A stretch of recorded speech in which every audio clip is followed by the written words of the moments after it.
I think most of you know I'm Sid Melcher. I'm Executive Director of the World Affairs Council, and I am delighted to be able to welcome you to our first Instant Issues event of the 2024-2025 program year, which for some reason saying 2025 just makes me feel like, oh my God.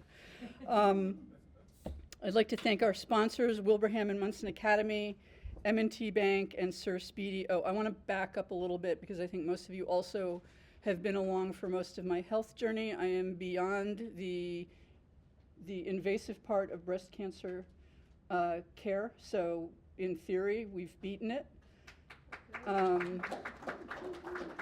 I remain extremely grateful to the board of directors and to the membership who were willing to sort of go along with me over this year and willing to deal with me being variable every now and again and go, yeah, okay, you just get well and we'll be here when you're done. And so now I seem to be mostly done, and I'm really happy about that.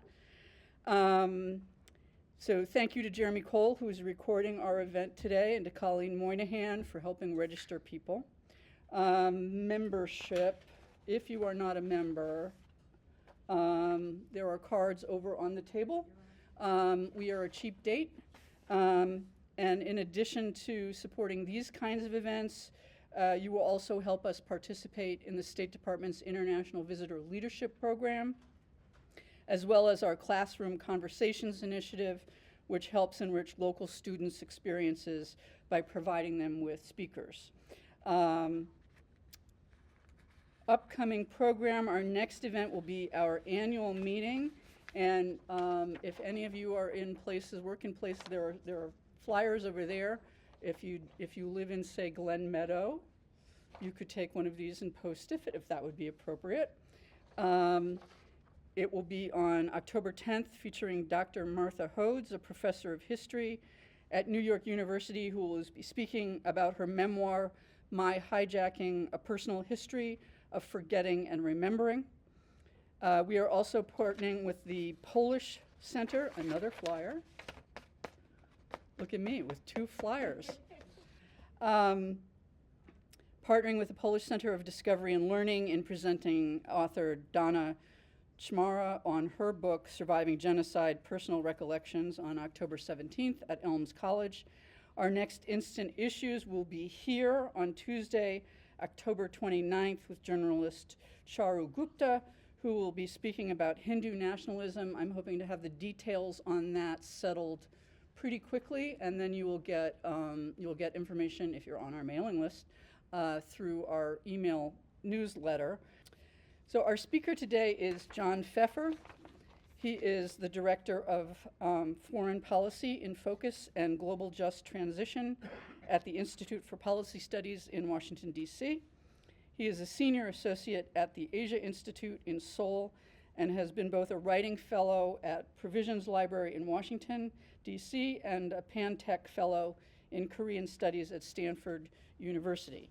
He is a former associate editor of World Policy Journal. He has worked as an international affairs representative in Eastern Europe and East Asia for the American Friends Service Committee.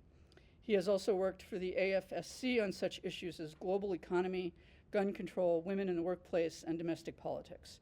He has served as a consultant for Foreign Policy in Focus, the Institute for Policy Studies, and the Friends Committee on National Legislation, among other organizations. We have copies of his book right across the world for sale, thanks to Odyssey Bookshop. So today he will be speaking to us on what do voters want and will they get it? Please join me in welcoming John Feffer. Thank you very much, Sid, and thank you all for coming today. I have this little roving mic that I'm going to use because I hate just standing in one place. So I might go as far as I'm allowed to by the tape. I'm going to talk about elections today, and I'm going to start by talking about Germany and the recent elections at the Länder level, that's the states within Germany. And I'm starting there because it was a very consequential election. The elections took place in Saxony and Thuringia. I'm going to talk about Thuringia. Thuringia is a state in Germany, it used to be part of East Germany, and for the first time since the end of World War II, a far right-wing party, you could call it neo-Nazi party, won the election in Thuringia. Now, I can't really call it technically a neo-Nazi party because according to the laws in Germany, neo-Nazi parties can't run in elections. They're forbidden from doing so.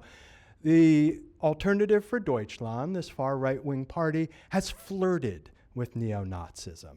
It's kind of like neo-Nazi adjacent, like, say, MAGA, Make America Great Again, and white nationalism here in the United States.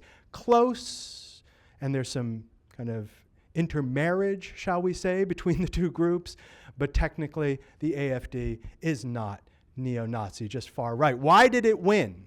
Well, there's a lot of anger in the former East Germany about not being quite at the same economic level as West Germany. There's anger over immigrants. There's the AfD, this Alternative for Deutschland. It made its mark in Germany basically by complaining about all the immigrants who were coming in. More than 1 million welcomed by Angela Merkel, mostly from the Arab world and Afghanistan. But more recently, the AfD has been complaining about Ukrainians. 1 million Ukrainians resettled in Germany, largest number in anywhere in Europe. And the Ukrainians have been getting, some social services, a lot of help in resettlement. And a lot of the former East Germans are like, how come we're not getting that kind of deal? We're Germans. And so the AfD has capitalized on that, came in number 1, but it cannot govern because none of the other parties in Germany are going to work with it. And that brings me to the party that came in number 3. Okay, the Christian Democrats came in number 2, no surprise there. But what was the party that came in number 3? Because this is the critical party. This is the party that is the kingmaker party. This party will decide who runs the show in this state in Germany, in Thuringia.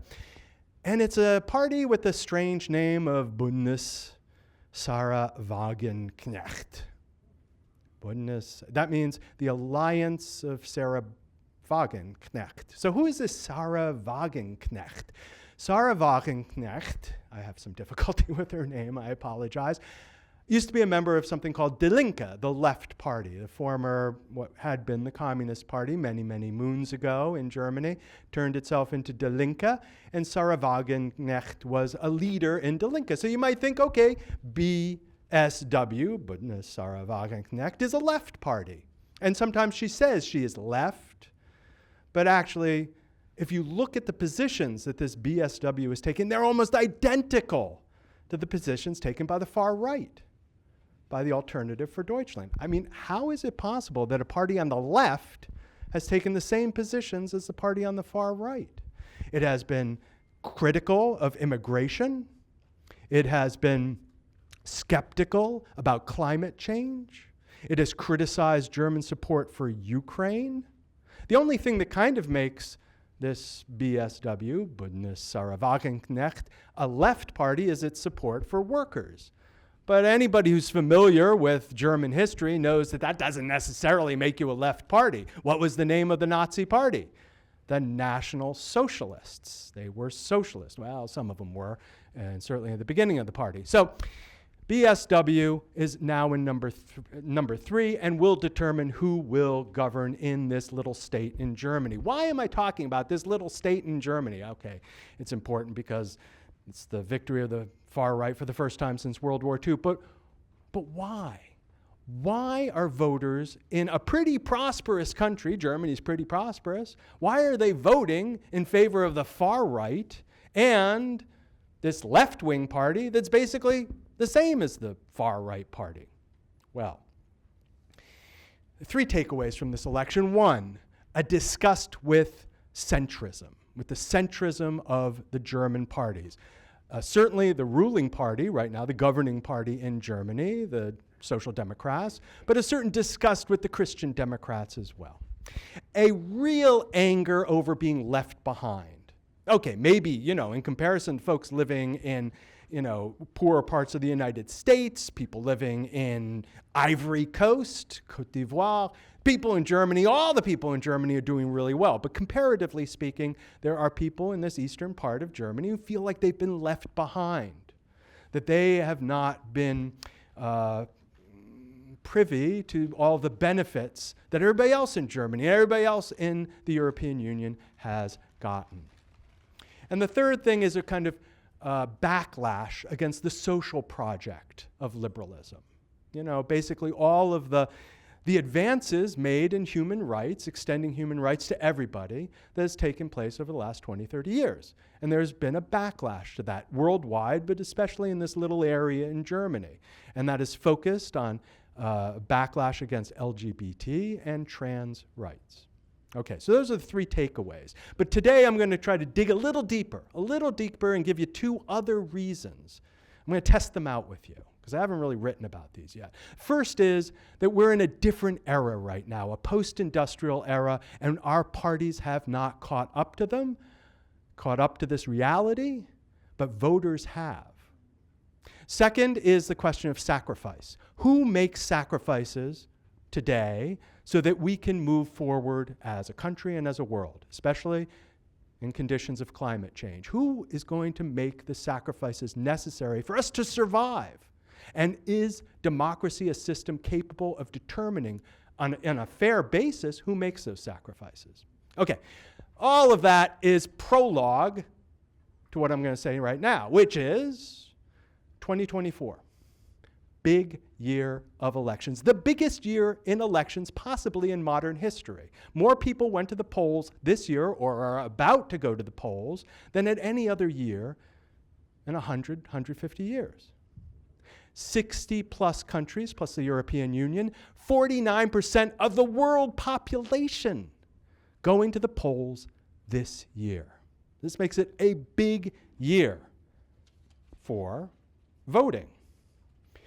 We've seen, of course, elections here coming up in the United States. We saw elections in Russia, India, South Africa, Venezuela, Iran, elections all over the world. Consequential elections, and I'll touch on many of them in the next 20 minutes. What are the key narratives about this year, this grand year of democracy, or at least of voting, because in some cases the voting takes place and it's not in a democratic system? What are the key takeaways? Well, first one is democracy is under threat. You've probably heard that a lot of times, perhaps even in this room or similar rooms. Freedom House came out with its report this year, 18th year in a row that it has said that democracy is in decline, that democracy has lost ground, 18 years in a row, as free countries become semi-free, as semi-free countries become not free countries. This is a major concern. We saw this, of course, in one major election in Russia this year. Russia had its presidential election. Vladimir Putin won with what percent of the vote?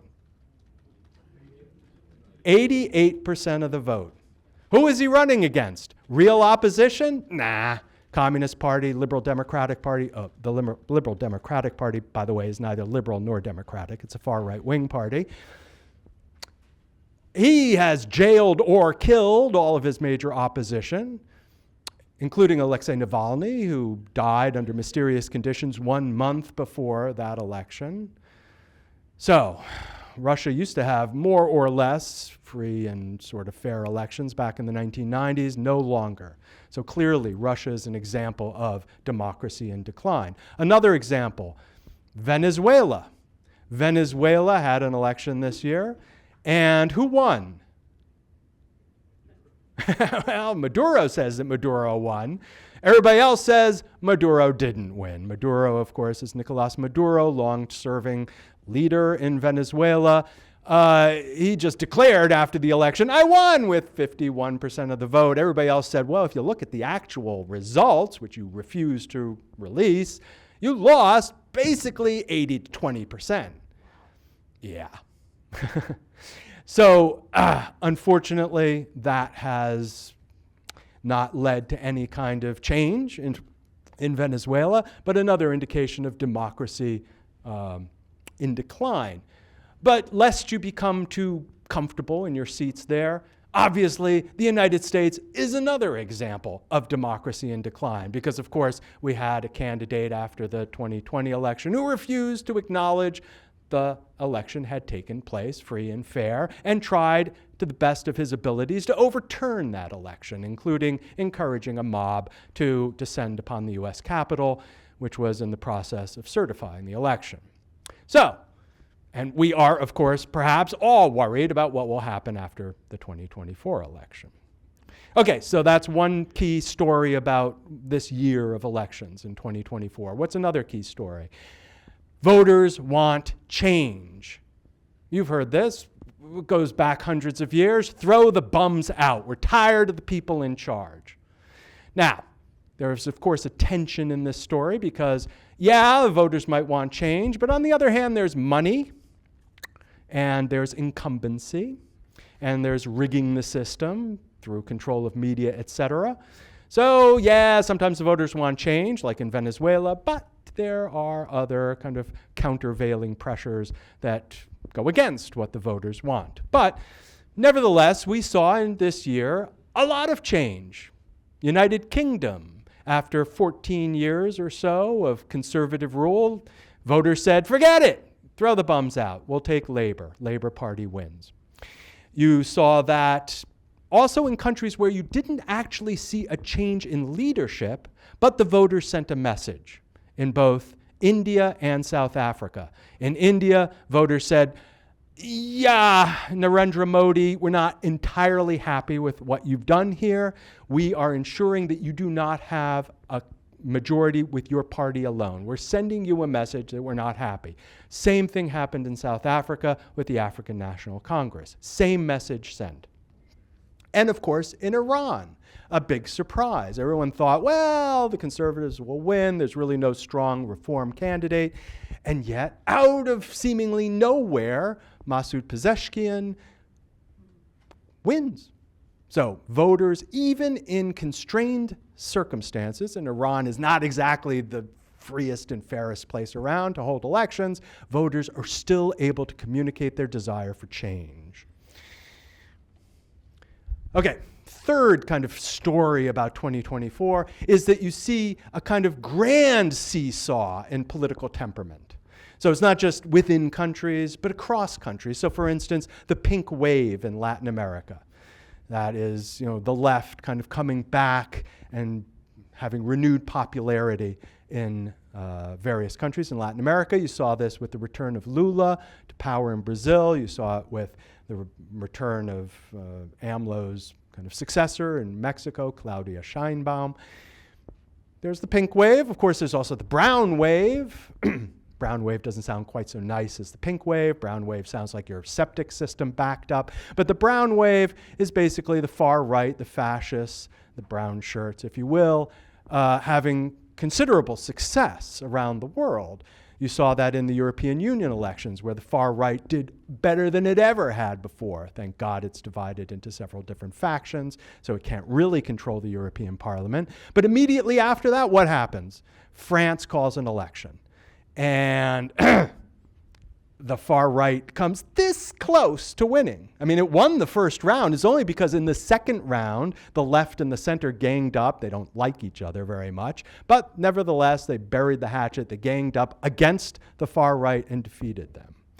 But that was close. Far right won in Netherlands. Far right, of course, won in Italy. Far right is about to win in Austria. So the brown wave is another kind of example of, well, there's a kind of sentiment out there in favor of a particular style of politics.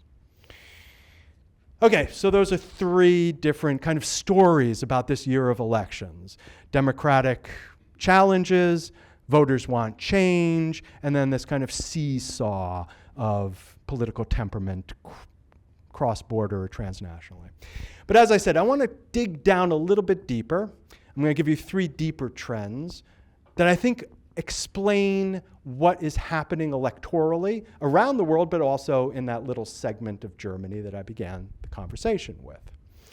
First one is something that, well, it's familiar if you've read my book or if you're about to read my book, and that is there's a real rejection of the center and centrist politics throughout the world, a rejection of basically the two pillars of the post-World War II order politically, and that is the center left and the center right. We call them social democrats and Christian democrats. We call them labor and conservative. We call them Republicans and Democrats. There's been basically a rejection of that model politically. Why?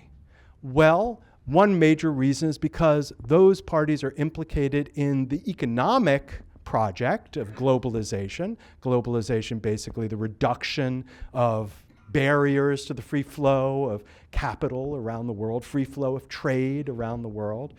That both pillars, the left and the right, the center and the left, center left and center right, have supported those policies of globalization. And voters don't like it. They don't like it. Well, of course, some like it. 1% of the population has done so very well as a result of globalization. They love it. But 1%, yeah, well, 1% doesn't count so much in elections, or they shouldn't count so much in elections. A lot of other people, middle class, lower middle class, have seen either their wages stagnate or they've seen themselves drop out of their class as a result of globalization, as a result of manufacturing jobs going overseas, high-paid labor dropping in the wages that people receive. People feel left behind by these policies of globalization. And they're angry about it, and they're taking their revenge at the polls by voting against the parties that have supported these policies of globalization. They're also angry at some of the social projects associated with globalization. Freer flow of people around the world, namely immigration. Also cultural projects promoted by, say, Hollywood or music or whatever, as well as NGOs that support kind of greater human rights for folks all around the world. There's a backlash against that as well, often associated with Western project. The Western, Vladimir Putin, Viktor Orban in Hungary will say that Western project of LGBT rights, of lascivious music videos, of terrible movies coming out of Hollywood, they're right against our Russian culture of religion and respect of family, et cetera, et cetera. Now, of course, there are people in the West who say that this project is not anti-Western in that sense. Conservatives in the West who have taken aim at this model as well, but I'm focused mostly on the far right overseas. Okay, that's the argument of that book. And it's a good argument. It's a good book. But I want to give you two other arguments that go perhaps a little deeper to understanding the moment we're in. The first is that, well, let me back up and say, you're all aware that, we no longer live in an agrarian era. How many farmers are out there in the audience today? 0. Well, if this was 150 years ago, if you came to a lecture like this, there'd be lots of farmers in the audience. There's like less than 1% of the population in farming in the United States and in, the industrialized world as a whole. That's because all those farmers moved into manufacturing, moved into the industrial era. And that took place over a period of time. And that transformation created our modern political parties. Do we have farmer parties here in the United States anymore? Well, I think there is one in Minnesota. I don't know if it really represents farmers so much, but anyway. And there are a couple of farmer parties in Europe, and you still find them in some still agrarian countries around the world, but for the most part, our political parties are based on the industrial model. The left has associated itself with trade unions, the right, more or less, with corporations, etc. That's speaking in broad strokes. We are no longer in the industrial era. We're no longer in the agrarian era, but we're no longer in the industrial era either. We have entered for quite some time a post-industrial period, but it's accelerating very rapidly as a result of automation, which is having the same kind of effect on the industrial manufacturing sector as the transformation away from agrarian economies had on farmers. Rise of the service sector, a lot of those folks have moved into the service sector. And the third, perhaps most interesting development is climate change. In other words, our industrial model has basically led us into a very, very difficult situation in terms of our resource base and in terms of how much carbon we're putting into the atmosphere. In other words, our planet can't actually support the industrial model any longer. So we have to transform it. Have the political parties caught up with this reality? No, I would argue political parties are basically still industrial era parties. The far right would like to bring us back to some imagined period of, high industrialism, preserve oil and gas, petrochemical industry, manufacturing, just like it was 1950 again.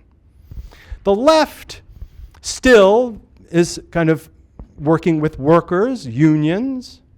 The center is trying to move a little bit with Green New Deals of one sort or another. Green New Deal here in the United States, European Green Deal in Europe, various forms of transformation, but still, even though taking into account the end of the industrial model with respect to climate change, still in the New Deal language. The New Deal language, of course, being an industrial era model. But I don't think that our political parties have taken into account the realities of this transformation, of all these people who are leaving manufacturing, who are leaving the industrial model, and the necessity of leaving that industrial model. And I think voters are very confused, and they don't have a lot of options in front of them with respect to that. Okay, last is sacrifice. Sacrifice. It used to be that there had to be sacrifice in the case of war or whatever. Well, authoritarian governments would just say, you will sacrifice. Not going to put it up to a vote. You are going to have to sacrifice. And you represent a community. It's usually a poorer community. Under democracies, the rich would generally have the power to orchestrate sacrifice for the poor on behalf of the poor. In other words, if you had to have a nuclear power plant built, if you had to have a garbage incinerator plant built, was it built in Beverly Hills? I don't think so. It was built in poorer neighborhoods. That's how sacrifice was determined, either through the authoritarian model or through kind of limited democracy by the rich. But we're not in that era so much anymore. Of course, in some places we still are. China says Three Gorges Dam takes place over there. Forget about those communities. It has to take place. But here we're having some difficulties determining how are we going to make sacrifices. And the sacrifices have to be made. Sacrifices in terms of our level of consumption, which is no longer supported by our resource base. Sacrifices in terms of, well, where are we going to get the minerals necessary for solar panels and wind farms? They have to be dug out of the ground. Whose ground is it going to be dug out of? And are those communities going to be happy about the sacrifices they have to make around those mining sites? Or where are we going to put those solar farms, those wind farms? I mean, you've heard of these NIMBY, not in my backyard, protests against wind farms off the coast of wealthy, estates on the Maine coast or in other wealthy neighborhoods around the United States. Who makes these sacrifices? Let me go back and end here with Germany again. Okay, I've given you three kind of deeper cuts at this issue to understand why the voters have gone for the far right and this bizarre left-wing party, quote-unquote left-wing party in Germany. They want change. They're upset with the center. They are angry about globalization. I've talked about the transformation of the industrial model and how parties haven't caught up, about the challenges of sacrifice. People in Thuringia don't want to sacrifice, make the sacrifices necessary for Germany to go into the clean energy era. The people in Thuringia, by the way, one of the key lines for the Alternative for Deutschland was, you are paying too much, or the government is forcing you to pay too much for heat pumps. And of course, Germany feels like it needs to move to heat pumps in order to diminish its dependence on oil and natural gas. But It's expensive for any of you out there who've tried to put heat pumps into your house. It's not free. Okay, government will give you some help, but it isn't free. And the people in Thuringia is like, we don't want to pay for that. We want to keep our coal mining. We want to keep our petrochemical jobs. We're not willing to make those sacrifices. Okay, so sacrifice also a key issue here. But let me flip this to look at an example in Germany and finish up there. In Germany in the 1970s, there was a project that was put forward in southwest Germany, which borders France and Switzerland, a lovely area of Germany, to put in a nuclear power plant and a huge petrochemical complex. And they put it to a vote, and the plebiscite, basically, it got a majority support. And so it looked like this is going to happen. German government wants it to happen. It's going to be a big boon for jobs and for growth. And the people supported it. So boom, it's going to go forward, except it did not go forward. It did not go forward because people in the community in this southwest corner of Germany said, no way, we don't want a nuclear power plant in our midst. No way do we want this dirty petrochemical complex spoiling our countryside. And they said the only reason this vote went in favor of this project is because there was lots of money being put into it by the corporations that made or were going to make a lot of money as a result of this vote. So the people stood up and they said, not in my backyard, not in my backyard, not going to happen here. And they forced the German government to stop the project. Okay, now if it just ended there, that would be an interesting story, but it doesn't end there because the German folks in this community didn't just say no to this, they said yes to that. And what was that? They actually started putting money into renewable energy research. For the first time, this is Germany, 1970s.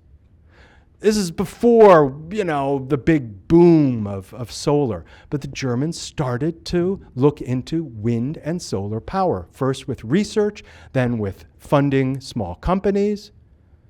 And that was the beginning of Germany's push for renewable power and renewable energy. It began with this rejection of the old and an embrace of the new.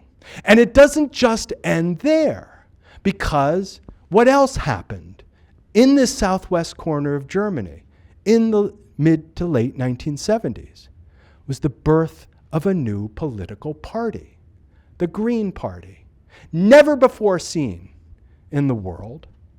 This was heralded by a number of political scientists as the new post-industrial political landscape. Ronald Inglehart, famous political scientist, said, forget about the old parties. The Green Party is where it's at for the future. Take note, Democrats, Republicans, Social Democrats, and Christian Democrats. It's the Green Party. They are the party of the future. Well, as it turns out, they weren't exactly the party of the future. In other words, they were successful to a certain degree in Germany, but Green parties elsewhere not so successful. But they were ahead of their time. They were the party that understood that we are no longer in an industrial era. And we have to have a political party that is new and that responds to the desires of people out there for something new that will bring us out of the old, the polluting, and the failed. We haven't quite gotten there yet in the rest of the world, whether it's a Green Party or some other kind of party. In fact, in many cases, we've gone exactly the other direction, running screaming in the other direction to support parties like the AfD, the Alternative for Deutschland.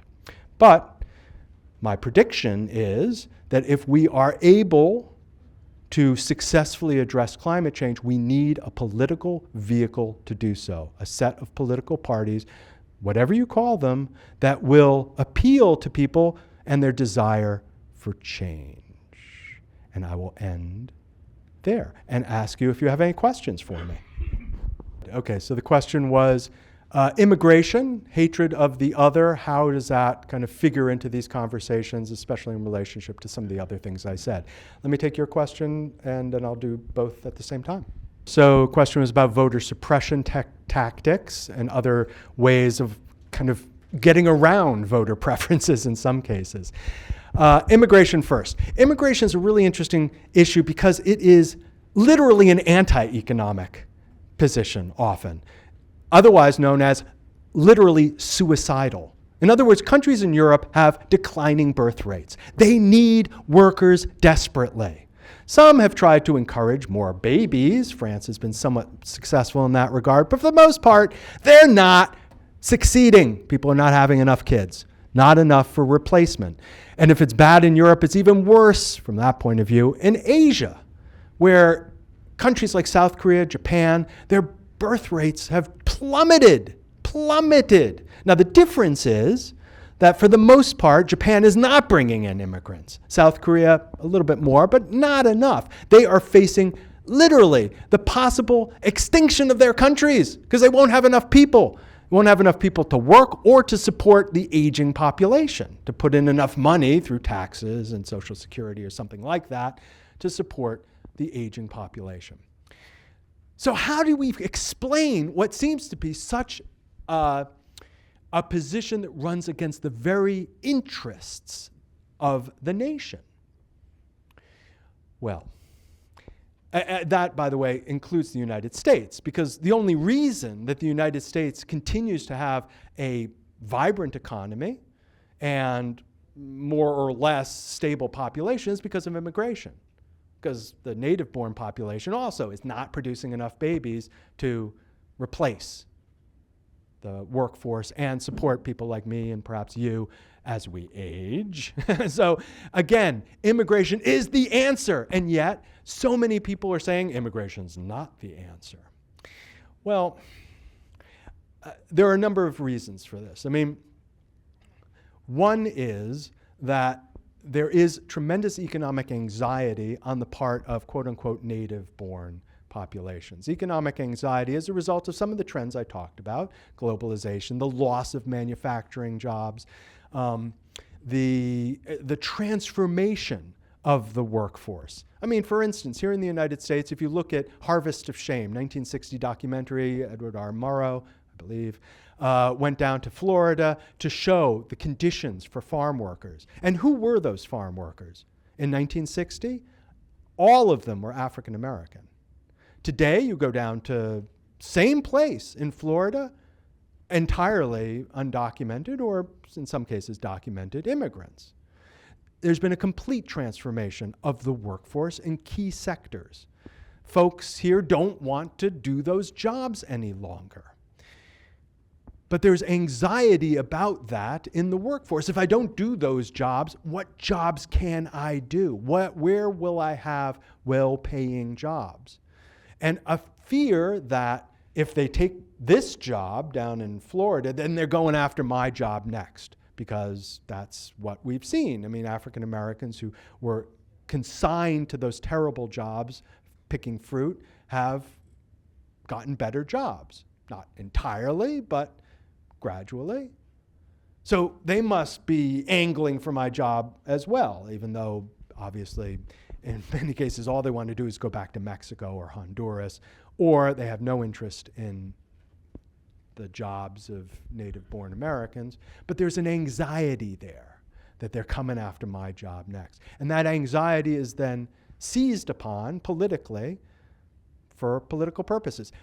Let me give you one example of how it's seized upon. There was a David Bratt, an economist in Virginia. He was running for office against, I think it was the Speaker of the House. He was an economist, and he would give speeches about economic this, economic that, taxes this, taxes that, very technical, and people went to sleep. They went to sleep. His campaign manager was like, dude, everyone is sleeping in your speeches. You've got to change the subject. You got to become more interesting. And Bratt was like, well, I'm an economist. I talk about what I know. And then one day he talked about immigrants. And suddenly everybody got excited in the audience. They paid attention. And he started linking immigration to economics in some bizarre way. And that was the bellwether for the Republican Party. That's when the Republican Party said, this is the issue that will win, not just in border states, but up in Virginia. They politicized the issue. It was a question of opportunity, Opportunism. Why did Sarah Wagenknecht decide to go over to the right? Is it because she felt ideologically connected? No, she said, ooh, the votes are over there. I'm going over there. Why did Viktor Orban take his liberal party and move it all the way to the right in Hungary? Because he started having doubts about his political sympathies? No, he saw all the votes were over on the right side of the spectrum. Why do the Republicans seize on immigration? Yeah, okay, some of them might actually feel strongly about the issue, but a lot of them could care less and have seized upon it for opportunistic reasons. It's a vote winner for Republicans. And it's the same for the far right in Europe. Unfortunately, even when they're presented with evidence to the contrary, dude, you need immigrants. Like, yeah, but if I say that, I will lose the election. Oh, okay, well, now I understand. Your question was on voter suppression. So, yeah, as I said, in authoritarian countries, the authoritarian governments just say, yeah, we'll do whatever we need to do to manipulate the election so that we win. You know, Putin controls the media, television. He suppresses the opposition. He has enormous power to do that. In democratic countries, it's not so blatant, but the effects can be very similar. So in the United States, of course, we have this bizarre electoral college. So the popular vote doesn't actually matter anymore, and all we care about is the votes in 6 states or so, 6 or 7 states. So that's a structural problem, if you will. It's not a manipulation, and unless you think the founding fathers manipulated it from the beginning. But the Republicans have tried to seize on other methods of reducing voter turnout because they've looked at the evidence and they see if a lot of people turn out to vote, generally speaking, they lose out. So best if they do things like make it difficult for people to return their ballots, their absentee ballots. Fewer places to put the ballots into boxes. Or make it more difficult day of to vote by reducing the number of places you can vote. Making sure that felons can't vote. I mean, all of these ways of reducing the opportunities to vote. That's the United States. I mean, you can find that in some other countries, clearly in semi-democratic countries. But we, the United States, could learn a lot about free and fair elections from other countries. Canada, for instance. Canada, there's practically no money in the elections. There's some. Okay, I don't want to say there's no money, but you can't, as a millionaire, just run for office in Canada and start spending money left and right to buy your way into office. The election season doesn't last forever, so there's lots of opportunities for money to have impact or powerful people to have impact. So we in the United States could learn a lot about how to better run elections. I think we all know how better to run elections. It's really a question of how to push those reforms through. We've had reforms for removing money from the electoral process, and they've been blocked consistently in Congress or watered down or what have you. So it's not like we don't know how to do it. It's that there are powerful interests that are happy with the status quo of a basically deformed democracy. Not as deformed, obviously, as Russia or Venezuela or Hungary, but clearly not as good as Iceland or New Zealand, these kind of exemplars of good democratic practice. Other questions? Yeah. So the question is, other than climate change, what else could a new political party offer to people and perhaps satisfy their desire for change? Well, one interesting thing is this guaranteed income, guaranteed basic income. And this is something that Yang, yes, Andrew Yang proposed. I mean, it's been in the discussions for a while. Because look, if you have a lot of people who are no longer working because of automation or because of transformation of the economy, how do you address that sector of the economy? And originally, the criticism of guaranteed basic income was you give people money and they won't work. Why should they work? They're getting money. They'll stop working. It's not a good idea. So they've run a couple of experiments, one in Stockton, California, where they gave not like $40,000, but I think it was somewhere between $10,000 and $15,000 to a certain segment of the population to see what would happen when they got this guaranteed basic income. And it was the exact opposite of what the critics predicted. The critics said they won't work. And it was actually the opposite because they had much greater participation in the labor force. Now, why is that? Because they used the money for childcare, so they could enter the workforce, for elder care, so they could enter the workforce, for education, so they could get a better job, and suddenly all the barriers to employment were removed.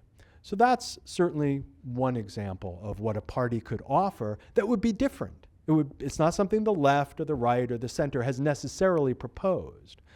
There are other kind of issues, for instance, around internet and internet security, issues on budget priorities, about taking money that is kind of been plowed into the military for decades and decades and using that money for other purposes.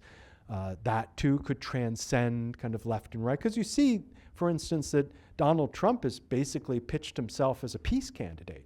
He's going to end the war here, end the war there. He's going after the military-industrial complex. So this kind of approach to budget priorities has appeal across the political spectrum. Other question? Good question. So questions about the disproportionate number of people of color who are represented in poorer communities, globally perhaps, but also specifically here in the United States, and whether, for instance, the electoral college system represents a barrier for people of color to have a proportional say in electoral politics. Well, I definitely think the Electoral College is a problem. And it's a problem for not just people of color, but it does put a lot of, just like the Senate does, puts a lot of power into smaller regional places where there aren't necessarily larger communities of color, although that's changing, obviously. I mean, as a result of immigration, we have a far more diverse Midwest, for instance, than we did 75 years ago. I think the challenge really for communities of color in this country is this continuous legacy of states' rights. In other words, of this basically, post-Civil War approach on the part of white folks, white conservative folks, to roll back all of the gains made initially in the Reconstruction period, but then of course in the second Reconstruction of the Civil Rights Movement of the 1960s, to roll back those advances through states' rights. In other words, to say, no, it's fine, this federal stuff, this rhetoric, but here in our state of Alabama, we do things differently. And, our communities of color are just going to have to deal with that because it's our state.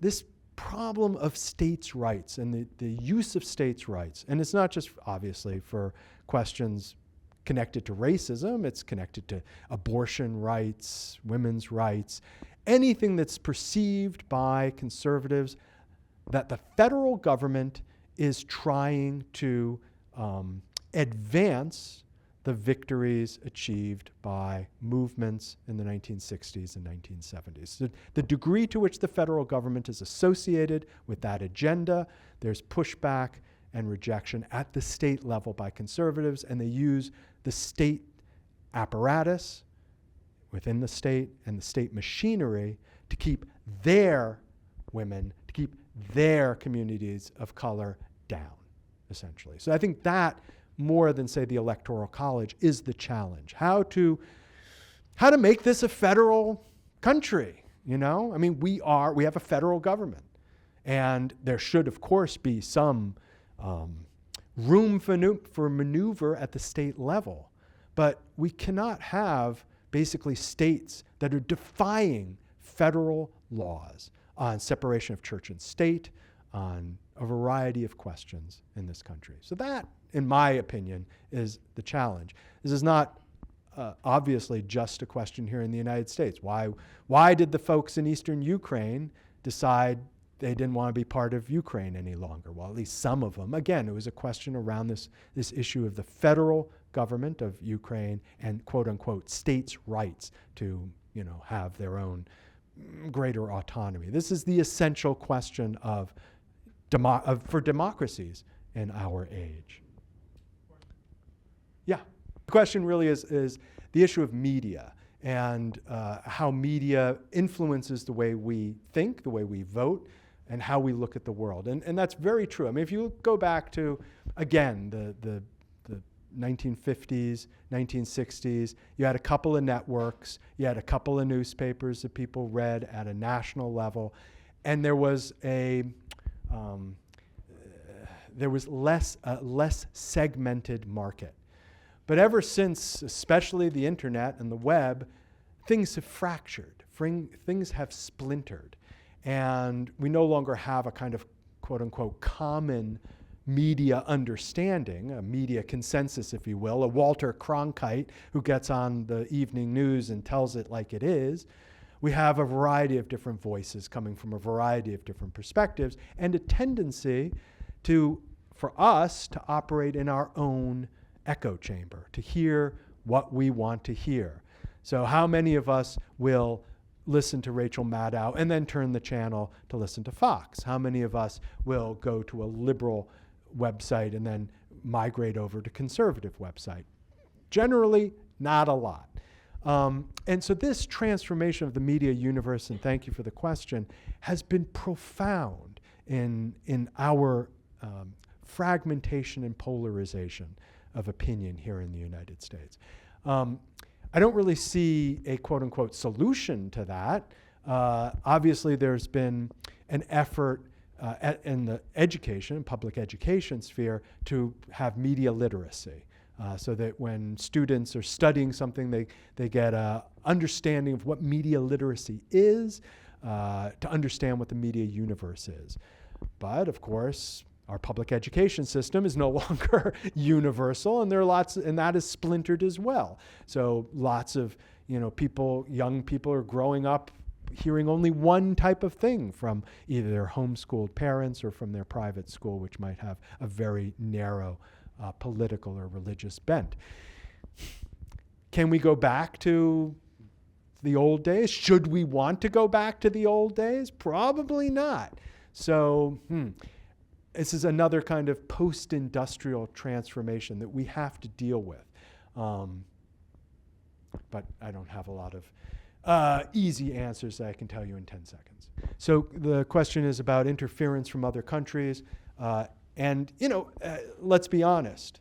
The United States engaged in that as well, back especially in the 1950s, to ensure that the Christian Democratic Party, for instance, would win in Italy, to make sure that Syngman Rhee would win in South Korea. So we kind of pioneered it as the United States, but we've been well outclassed by other actors today, especially Russia, which engaged in quite a bit of very sophisticated interference in the 2016 election, has continued to do so in our election today. There should be an effort. Now, if we were in the old days, we could say, look, the United States and Russia, if they can sit down to talk about rules of engagement on arms control, surely they can sit down and agree to rules of engagement on elections, on the activities of state organs. But of course, we're not talking with Russia at the moment. And our ability to have kind of international community discussions of this and establish guardrails so that countries are not interfering in other countries' elections, that too has become extremely difficult. We have, essentially a block of countries, with Russia and China being kind of at the lead, which consider themselves sovereignist countries, what I call sovereignistas. In other words, countries that say, you can't tell us what we do within the borders of our countries. If we want to have an internet troll farm in St. Petersburg, by dang it, we will, because it's our country and we like troll farms.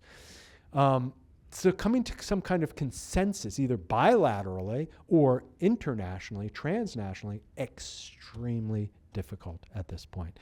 But I think you have, yes. Well, thank you very much for your very good question. We have a gift for you. Oh, thank you. This is We Are Not Able to Live in the Sky, The Seductive Promise of Microfinance by Mara Curtis Nelson, a recent speaker. I hope you'll enjoy that. Thank you. We have these books. It's $26.51 tax included, and I'm able to take credit cards. So that's a brand new thing that's very exciting. So I'll be over there, and I think John's willing to stick around long enough to sign them. Thank you again. Our next program will be the annual meeting on October 10th. Thank you.